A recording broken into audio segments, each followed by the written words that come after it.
humble guy in Osoji Uche on an Oso Uche YouTube channel. Welcome. And we have some usages to talk about today, and there's so many much to talk about today. And meanwhile, the country, Nigeria, has been in a terrible situation for some years now, and it's increasing day by day. For since on the May of 24th of May 2021, in the eastern parts, the IPOB declared a 3 days stay at home in order to mourn their fellow persons who died in the battle between the IPOB and the Nigerian soldiers. Now, these people we call the IPOB are still Nigerians. But they are now referring to themselves that they are no longer part of us, that they want what they call a referendum to be in order for them to be separate from this country, to have their own country called Biafra. So meanwhile, later on in any of my videos, or I will talk about it in this current video later on. Then meanwhile, I have an interesting video for you to watch, and the video is talking about a traffic officer. Now the traffic officer calls on Jesus after drift driver dealt with him for allegedly entering his car without any offense. This is just madness. You just enter someone's car like that. It's madness. Am I not? Young man, I told you the right thing. I told you not to enter my car, and I told you the light wasn't. I told you the light wasn't working, and you entered my car. I said, let's go and see if the light is coming from. Why did you enter my car? You are taking me away. The time I told you. Are you kidnapping me? I'm kidnapping you. Okay, you are kidnapping me. I'm kidnapping you. You are kidnapping me. I'm kidnapping oh yeah, you. go ahead. Go ahead. Another place.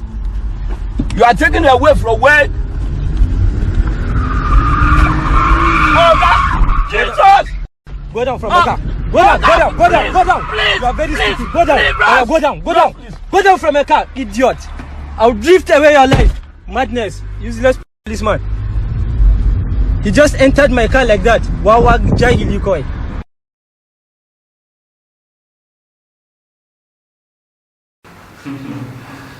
Wow, this actually is something that our traffic officers does most often in Nigeria. You stop a car, maybe because you felt or the car has offended the traffic, or the driver has offended the traffic, you enter the car, or without being mindful, without being careful. So, but luck run out of this one, and he has nothing to do than to shout Jesus when he saw how the driver was dealing with him by driving in a rough way in the car. So he said, traffic officer calls on Jesus after a drift driver but dealt with him for allegedly entering his car without any offense. And actually, the driver didn't commit anything, did not do anything wrong. So I see no reason why that traffic officer should step into that guy's vehicle. It's totally wrong. Then the next one here is because a pastor steals, drinks, or humanizes does not make him fake, or says a prophet guys. This is a pastor from a prophet from Ghana. Now, controversial Ghanaian pastor Nikem Gaizen has stated that because a pastor steals, humanizes, on drinks doesn't make him a fake one. The prophet made this known during a recent interview. When a man of God drinks alcohol, it doesn't make him fake. When a man of God steals, it doesn't make him fake. When a man of God humanizes, or a woman of God has another boyfriend, or doesn't make him fake or have fake. Nigel said, if womanizing makes a man of God fake, then David would not have been God's favorite leader. Every mortal vessel has a weakness.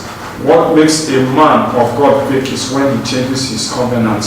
If that man of God does not preach Jesus anymore, that is what makes him fake. If you say that alcohol is wrong, then condemn David, because David was a chronic drunkard and womanizer, said the man of God. Well,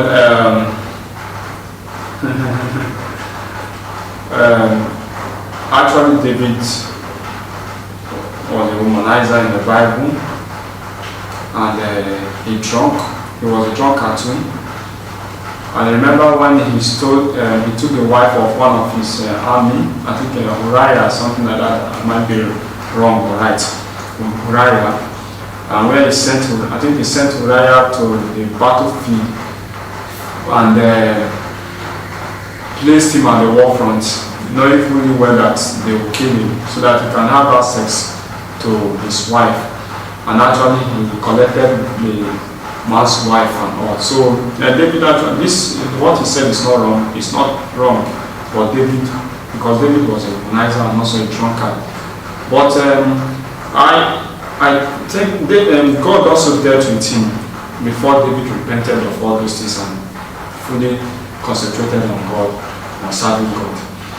Now, if a pastor is stealing and at the same time doing the work of God, and also womanizing and all,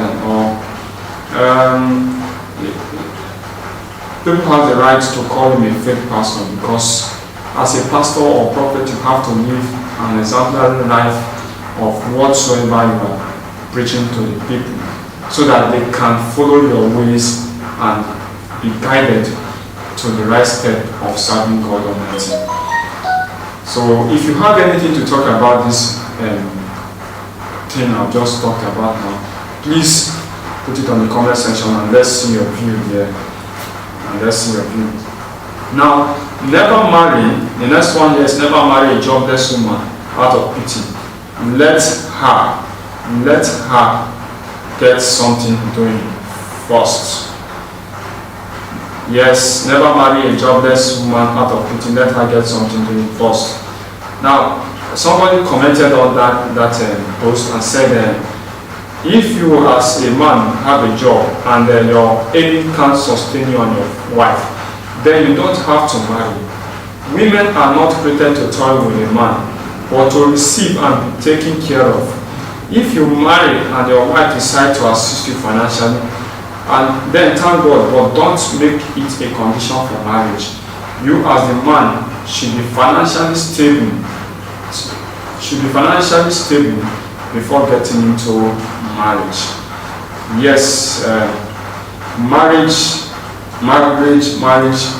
has to do with financial stability, has to do with money. If you don't have money, you will not be able to sustain your marriage well.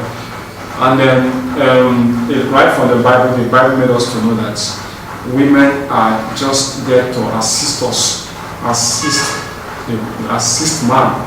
And God has given man the opportunity and the privilege right from time to be the breadwinner of the family.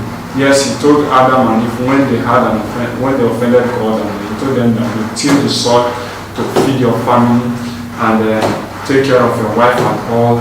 And the wife there is just a helping mate to the man. So if one does not have money, it is not advisable to go into marriage just like that. You must have something doing before you get into marriage, so that you can be able to sustain your family and all.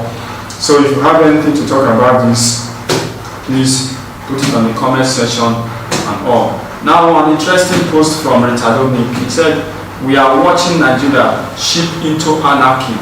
Actress Ritadonik says, he said, "I am afraid that we are watching Nigeria slip into anarchy. It's a surreal. Our elected officials need to work harder to douse the tension in the country. We need peace to reign. Harassing and killing innocent citizens can never solve anything."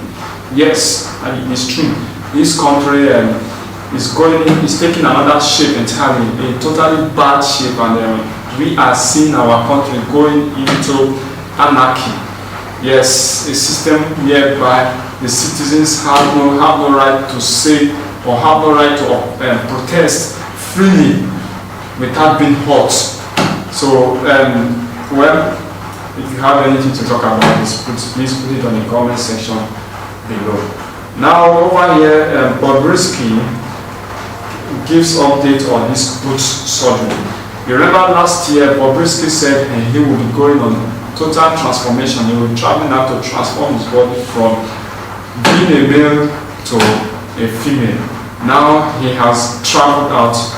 I don't know, let me say he has traveled out to become a she. So he has given us an update on his boot surgery. So that's the video you are watching it, and you are seeing he's doing a transformation of himself. He wants to transform himself from being a male to a female. Well, if you have anything to talk about, please put it on the comment section below. Now, on the issue about the IPOB, like I said before, you can see now on the video, on the picture there, that residents obey IPOB sit-at-home order in Southeast states. Streets in many parts of the Southeast states are currently deserted following the sit-at-home order issued by the indigenous peoples of Biafra. So the order is to mark a 2 days of remembrance for Biafra Day. Many state governments and security agents last week asked residents of the state to ignore the order and go about their lawful business. The residents, however, ignored the assurance of both the government and the security agent and decided to stay in their homes. Market, banks, motor parks, and other commercial places, including schools and government offices, are under lock and key. That's the situation we are finding. We are seeing ourselves now. The Southeast are under total lockdown since to mark 2 days of remembrance for their Biafra Day. Well, if you have anything to talk about, please put it on the comment section below, and let's talk about it there. Meanwhile, stay tuned to this channel. Like, share, and comment, and subscribe to this YouTube channel by clicking on the notification button below, so that you get all our video uploads whenever we upload them. Thanks, and God bless you. Bye.